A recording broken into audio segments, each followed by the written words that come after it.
Welcome everyone. It's module 2. Here we've got your hooks and transitions module.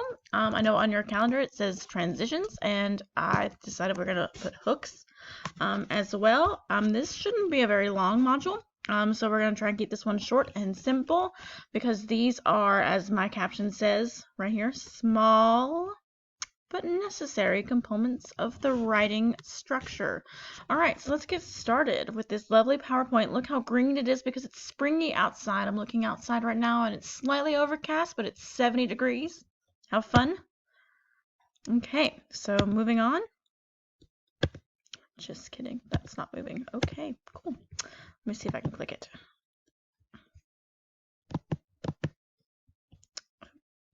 There we go, got it, great.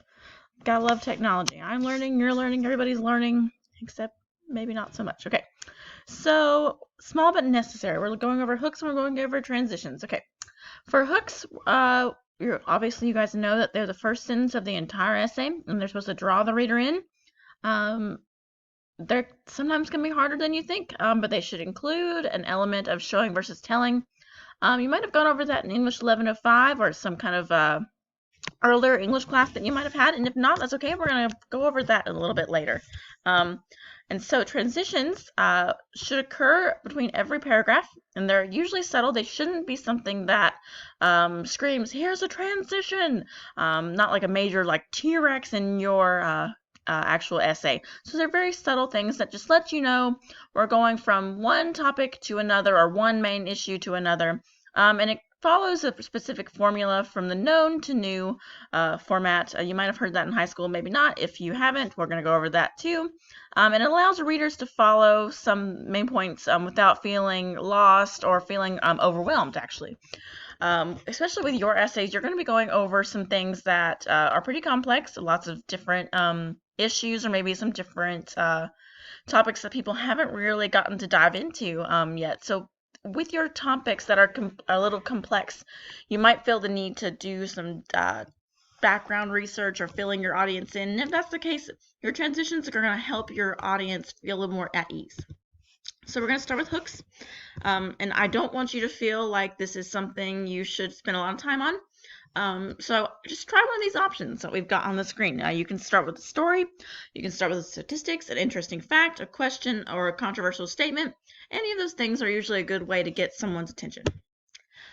You want to try and do this thing called showing versus telling. So I know hooks can be tricky, but they don't have to be.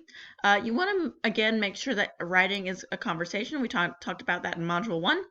And so your hook is going to be conversational as well. So you just want to make sure that you're drawing your audience in by showing them your main points instead of just telling them what you're going to be talking about. So some examples of that would be if you're using a statistics, you want to make sure that you're showing a magnitude of whatever you're talking about. So I know that our theme of our course is climate conservation or environmental conservation, climate change, that type of deal. So some of you are doing deforestation, so maybe a way that you're going to hook your audience is to show us statistics of the magnitude of deforestation in Australia due to the fires. Okay, or maybe the way to hook your audience is to ask a question about have they ever considered the brands they use when washing their face? And then after that, you show them a list of the companies that use animal testing for beauty products. Or maybe you use a personal story about how your family decided to try veganism and then it ended up, being a bonding experience for you guys. So obviously you don't have to do those exact hooks, but something similar would be a really cool way to get your reader interested and engaged in what you're writing about. So again, hooks are not meant to be something that is hard or something that should make you stress out. It's a fun thing, So maybe you do your hook first, maybe you do it last. There's really no right or wrong way to do it. This is the fun part of the essay, right? So enjoy that part. Okay. We're going to move to transitions now. This is kind of I don't want to say less fun, but it's definitely a super helpful part, especially for your audience. So if you've never heard of this formula that we got on the screen right now, I kind of want to take some time just to go over what I even mean by this little shape I've got on the screen here. So we've got our known to new. And all I mean by this is that by known, I mean when you're talking in your paragraph or you're writing in your paragraph, you're going to be introducing concepts. So after you've introduced a concept, those are the things that your audience is going to know. So you've introduced something and you're talking about it, therefore you can consider that something that they now know, okay? Then as you introduce something in the next paragraph, that is the new. So you can consider the next part of the paragraph the new information, and that's the in-between is the no, where the no to noon formula takes place. So we're going to take this no to noon formula and put it right smack dab in between that paragraphs. Okay, so if I've got one paragraph over here and then another paragraph over here, my known to noon formula is going to meet right in the middle. Okay, so if I've got one paragraph that talks about, let's say we're talking about, for example, if we're going to use our course theme as an example, maybe we're talking about animal cruelty in circuses. Okay, and I'm not saying that all circuses do that, but like let's say that that's a thing. Okay, so if we have a circus that's talking about cruelty for tigers, one paragraph's about tigers, and then you want to shift to cruelty on the elephants. Okay, well, if you've already introduced your concepts about tigers, you then want to transition using your known to new formula to the cruelty on elephants. That's a very baseline example, and I'm only using that example because our course theme again is on animal rights, environmental conservation, all that kind of stuff. Okay, so there's your known to new transition formula for the in-between paragraphs. Okay, so again, maybe you're wondering, well, why is that even a thing that we need to do? So when you're using your transitions, it's just a good way of helping your audience to A, remember what your main argument is, and B, clarifies where you're going next. You guys have big papers, 8 to 10 pages, and when you're writing big papers like that, it can be really overwhelming when you've got really big moving parts going along. It might seem to your reader a little bit overwhelming, and so you just want to keep them, or keep reminding them of where you're going next. And so I've got some tips here that you can kind of look at. This PowerPoint is on Canvas for you guys as well, just to kind of like let you know, how you can do this successfully. So when you're looking at your transitions, you want to keep in mind like what we already talked about, what is the known and what is the new, what does that even mean? And you also want to make sure that you're using familiar language, so don't be afraid to repeat yourself. Clarity is more important than creativity for a transition, and transitions are not supposed to be long, right? So like a transition sentence is exactly that, only a sentence. So keep it brief.